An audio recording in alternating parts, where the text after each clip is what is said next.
Ghana is a country of diverse people, resources, and opportunities. As a country, we have come a long way, but there is still a lot to do to improve the lives of our people. Ghana has a proud history as an economic and political leader in Africa. To accelerate our path to becoming a modern and prosperous country and continue our economic leadership for generations to come, we must invest in the human capital of our people. The first step is investing in policies that transform our population age structure, or the share of the population in each age group. Ghana's population age structure is young. Our age structure is shaped like a pyramid, with almost 38% of Ghanaians under age 15. The large population of young people is economically dependent on working adults to provide for their health and education. Many households do not have enough resources to meet those needs. This is a bottleneck to accelerated economic growth in Ghana.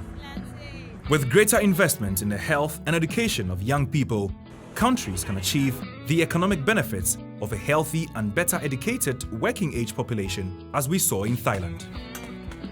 At independence in 1957, Ghana had similar demographic and economic characteristics as countries like Thailand. In the 1960s, women in Thailand and Ghana were having an average of 6 children, leading to rapid population growth.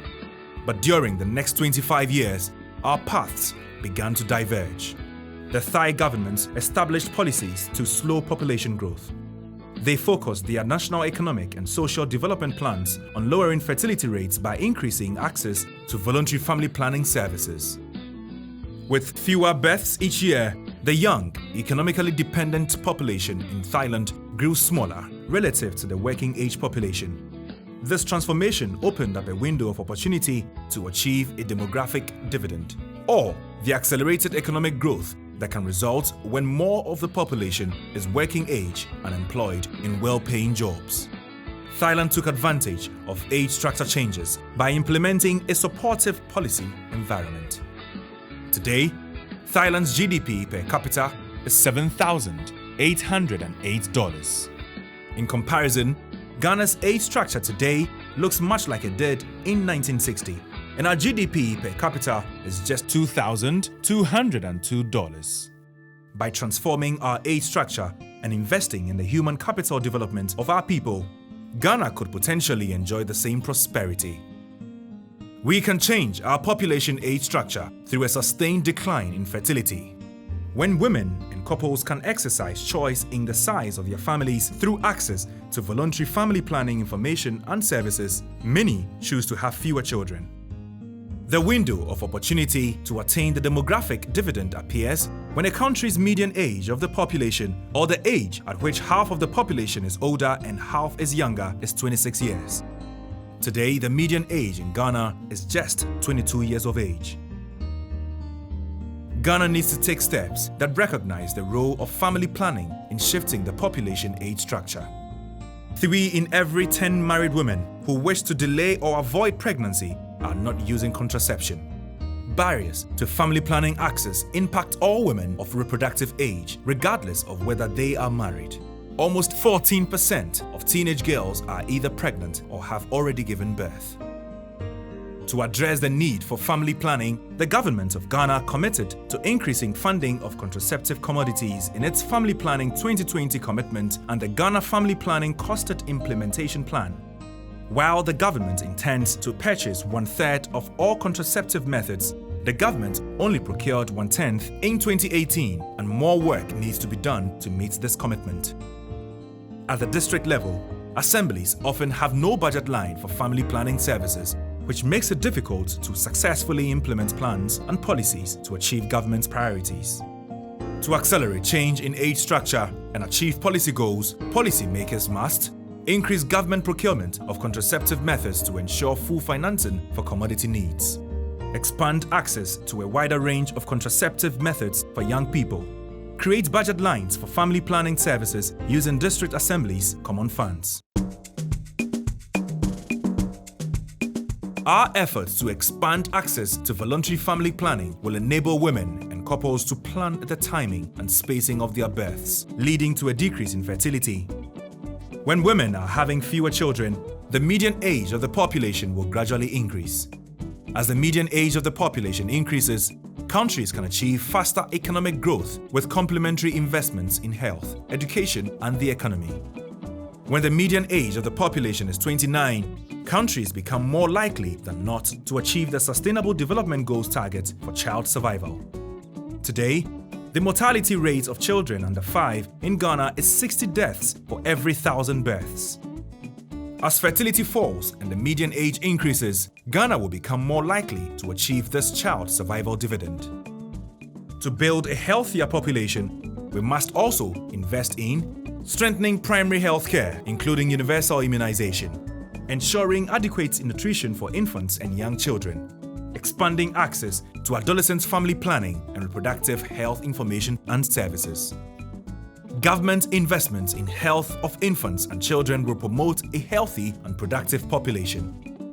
When children and adolescents are healthy, they are more likely to stay in school, progress to further levels of schooling, and eventually complete their education.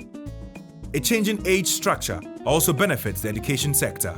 When the median age is 25, countries are more likely to have at least 60% of young people enrolled in senior high school. In 2018, almost 60% of young people in Ghana were enrolled in senior high school. While enrollment rates in senior high school are improving, many Ghanaian students are far behind for their age. They may not complete secondary school for a variety of reasons, including seasonal work, family responsibilities, teenage pregnancy, or some other school-related expenditure. We can increase enrollment in senior high school and build a competitive workforce by investing in quality educational infrastructure, ensuring universal access to quality education, especially among young girls, investing in vocational education and training options that equip young people with skills that match the labor market. When a country's median age is 31, they become more likely to attain upper middle income status. A healthy and educated population generates a productive labor force. Ghana is a lower middle income country, but with the right interventions in the health and education sectors combined with decreased fertility, we can see increased wealth and reduced levels of unemployment and underemployment, especially among youth. A productive labor force will help Ghana progress towards becoming an upper middle income country. Family planning and education can also create a more equitable society by reducing gender gaps and empowering women to work outside the home in the formal sector. To become an upper middle income country, we must also make investments to transform our economy. Ghana's economy is still largely informal. The primary source of income for most Ghanaians is agriculture, mainly subsistence. The number of small businesses is growing, but they are constrained in many ways. To be competitive, we must increase productivity by modernizing farming practices, promoting agro-processing, reducing the cost of doing business. Finally, Ghana's youthful age structure leaves it at risk for increased civil conflict. As age structures mature, countries are more likely to achieve and sustain peace. Other supportive policy investments to enhance peace and good governance include ensuring transparency and accountability mechanisms in use of public resources, promoting equity and social inclusion, countering harmful cultural practices, traditions, and values. We must also promote active citizen participation to demand accountability, including policies and strict measures to recover public funds when corruption is discovered. Achieving our economic goals starts with accelerating the change in our population age structure. By promoting healthy timing and spacing of births through voluntary family planning, we can free funds for quality improvement in human capital and infrastructure development and be on our way to attaining the demographic dividend. Let us invest in our people and build a productive Ghana for future generations.